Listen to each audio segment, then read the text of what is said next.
મહારાષ્ટ્રના છત્રપતિ સંભાજીનગરથી એક દુર્ઘટના સમાચાર સામે આવી રહ્યા છે અને વાત જાણીએ કે અહીં આગ લાગવાની ઘટના 6 લોકોને મોત થયા છે અને પ્રાથમિક વિગત મુજબ મૃત્યુનું કારણ દાઝી ગયા બહાર ના આવ્યા છે અને વિગતો મુજબ મોત બનાવેલી આ ફેક્ટરીમાં આગ લાગી હતી અને ઘટનાને લઈ ફાયર બ્રિગેડ ગાડી ઘટના સ્થળે પહોંચી રાહત કાર્ય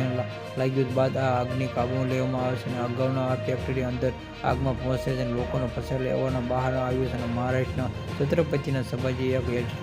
મિલિટરી કંપનીમાં રવિવારે વહેલી સવારે ભીષણ આગ હતી અને સ્થાનિકો જણાવ્યું કે આઈએમડીની વિસ્તારમાં આવેલા બિલ્ડિંગનો ઇન્સ્ટિટ્યુટ રિયલમાં આ કર્મચારી અંદર ફસાયેલા હોવાના અહેવાલ છે અને આગે કાબૂમાં લેવામાં આવેલી વિગતો મુજબ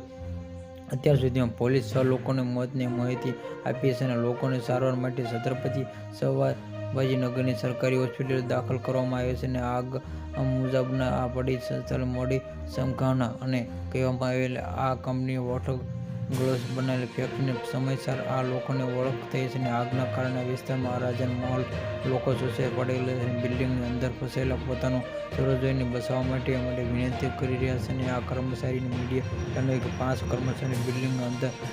ભોલા શેખ અને 5 કોલાશિક શેખને ફસાવી અને ઇકાબલ શેખ અને જણાવ્યું કે કંપની રાત્રે બંધ હતી અને આગ લાગી ત્યારે આ સૂતા હતા અને